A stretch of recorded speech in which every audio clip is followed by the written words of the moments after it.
بسم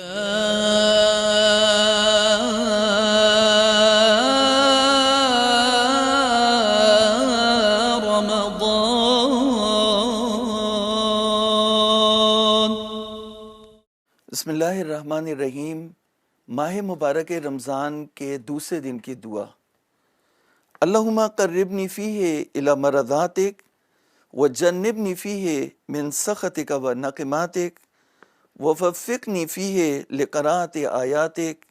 برحمتک یا ارحم الراحمین۔ ماہ مبارک رمضان بہت تیزی سے آتا ہے اور بہت تیزی سے گزر جاتا ہے۔ ایک روزے دار کو اس ماہ مبارک رمضان میں اپنے لیے، اپنی خودسازی کے لیے، اپنی آخرت کے لیے کچھ جمع کرنا ہے، لہٰذا وہ دعا کر رہے ہیں کہ بار پروردگارہ مجھے ان چیزوں سے قریب کر دے جس میں تیری رضا ہے، جس میں تیری مرضیاں رضایتیں ہیں۔ مرضات جمع ہے یعنی رضایتوں کی، جہاں جن مقامات پر، جن کاموں میں، جن چیزوں میں، جو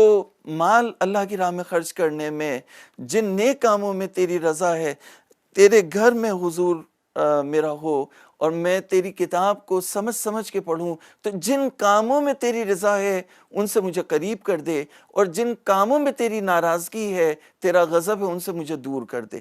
قربنی فیہ الی مرضاتک، مجھے اپنے مرضات سے قریب کر دے، وجنبنی فیہ من سخطک و نقماتک، اور جن چیزوں میں تیری نقمت ہے، یعنی میں اگر سود کا پیسہ لوں، اگر میں سود کھاؤں، اگر میں بے پردگی کروں، اگر خاتون بے پردگی کریں، اگر حرام کام انجام دیں، اگر کوئی آفیسر ہے رشوت لے، غریبوں کا حق، اگر کوئی جج ہے تو وہ انصاف کے فیصلے نہ کرے، رشوت لے اور حقدار کو اس کے حق سے محروم کر دے، اور جو ظالم ہے اس کو حقدار مظلوم کا حق دے دے، تو یہاں پر اللہ کی ناراضگی ہے اور اس کی نقمت ہے اور جرم ہے یہاں پر، تو اس سے مجھے دور کر دے۔ وَوَفِّقْنِي فِيهِ لِقِرَاءَةِ آیاتک، اور مین چیز قرآن مجید کا پڑھنا ہے، جس طرح سے کہ پورے سال میں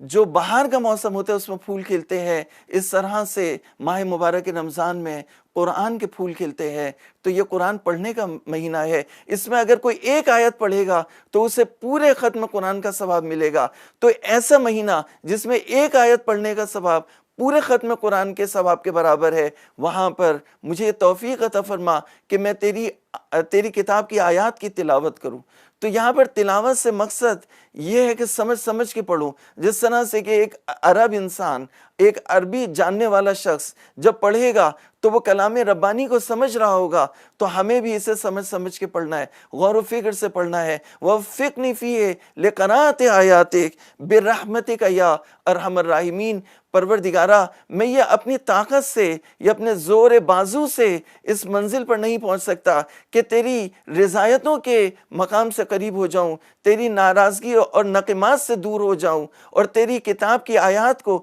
سمجھ سمجھ کے پڑھنے لگوں، مگر تیری رحمت سے، اے سب سے زیادہ رحم کرنے والے، جب تیری رحمت میری شامل حال ہو جائے گی تو میں ان تمام کاموں کو انجام دوں گا۔ پروردگار عالم ہمیں قرآن مجید کو ٹھہر ٹھہر کے غور و فکر کے ساتھ پڑھنے، ختم کرنے کی توفیق عطا فرمائے۔ اللہم قربنی فیہ الی مرضاتک، کہ بار پروردگارہ مجھے اپنے مرضات سے قریب کر دے۔ تو مجھے وہ آیت کریمہ یاد آ جاتی ہے کہ جس میں ارشاد فرمایا وَمِنَ النَّاسِ مَن یشری نَفْسَهُ ابْتِغَاءَ مَرْضَاتِ اللَّهِ وَاللَّهُ رَءُوفٌ بِالْعِبَادِ، کہ لوگوں میں سے کچھ ایسے ہیں جو